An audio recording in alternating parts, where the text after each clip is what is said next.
So 70 on the other side. So 70 on the other side. 2. Okay.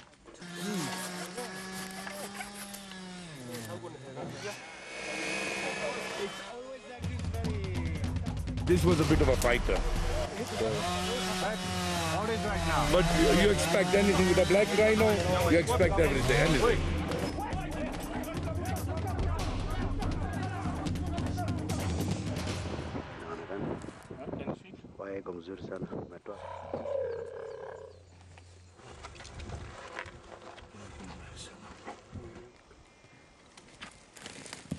I think it was his concern and his feelings for anything suffering, animals which were injured. He just couldn't bear that, pain to anyone.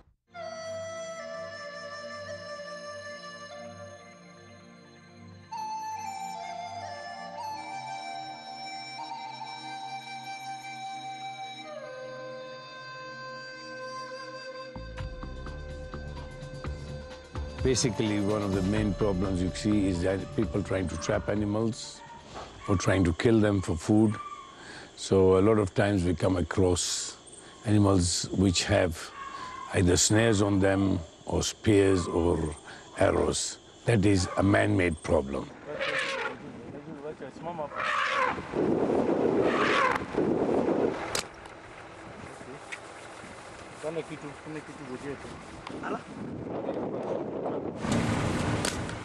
Okay, got it. Very good. It's right on the left. Hey! Just get this thing. Right, escucha si que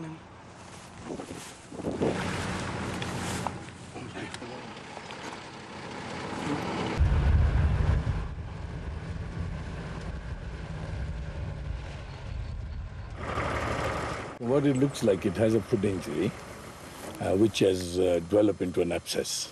With elephants, once they have injuries like that, if they sparse, you drain it, they heal very well, very quickly and very well. With elephants, it's very important, they must move. As soon as they cannot move, their digestive system gets finished, they don't eat enough, they don't get enough exercise, they go down. As life conservation becomes more intense, there will be more and more need of such things because there will be ever increasing human-wildlife conflict. The work that Kashmiri did with elephants is really important in places like Kenya because elephants are really quite endangered there in the last 12 months alone.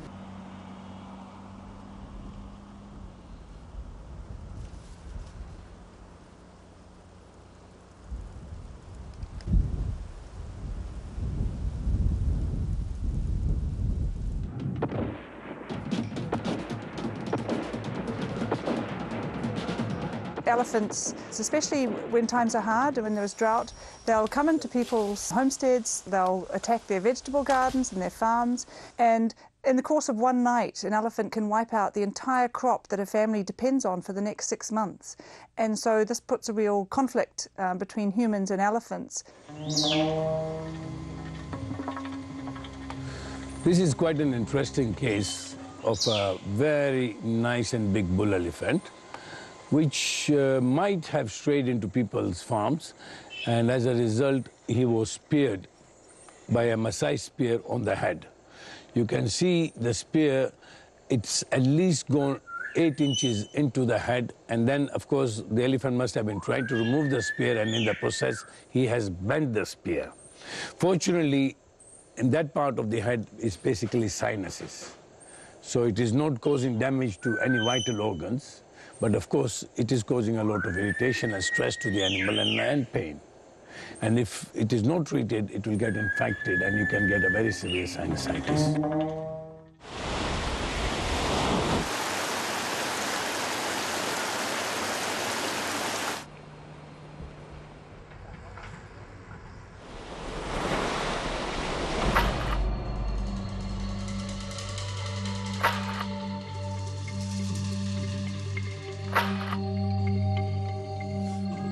You see, it's an unusual experience even for me that we find a hippo, especially a very young one, out in the sea.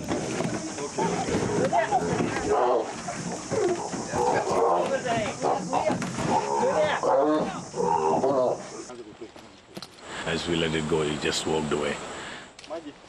I'm very glad that we didn't have to immobilize it or use tranquilizers on it. Of course, it's the only stress is because the new environment and it's been in a net for some time. But I think it should be no problem. In 2 or 3 days, it will be settled in.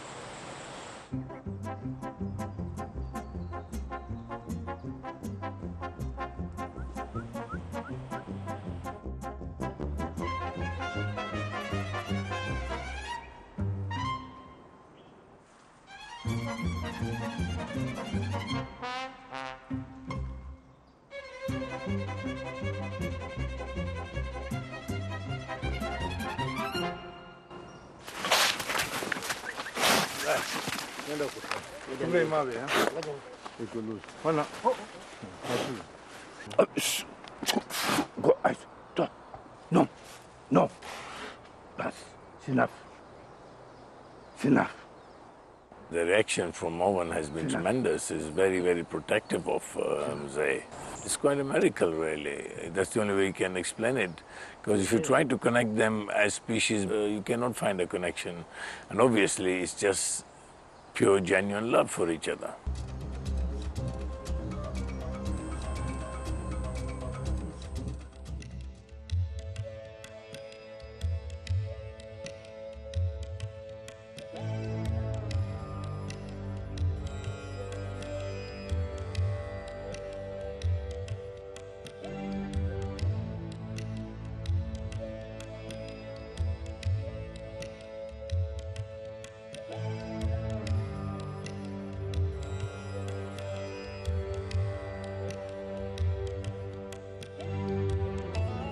And he revived so fast. The moment he was on his foot, he was alert. Normally when these elephants revive, they are staggering, with all that medicine they've had and everything, the tranquilizer. The veterinary doctor told me that he was completely alert the moment he was on his feet, the elephant, and he was aggressive, and he went straight for them.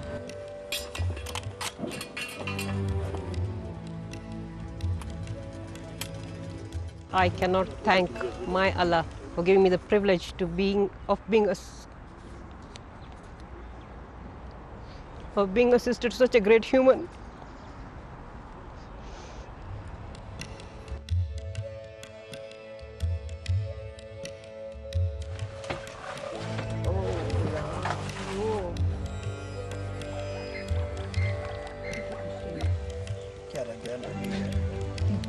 We can walk up there and probably go and dart it, but then this one is different.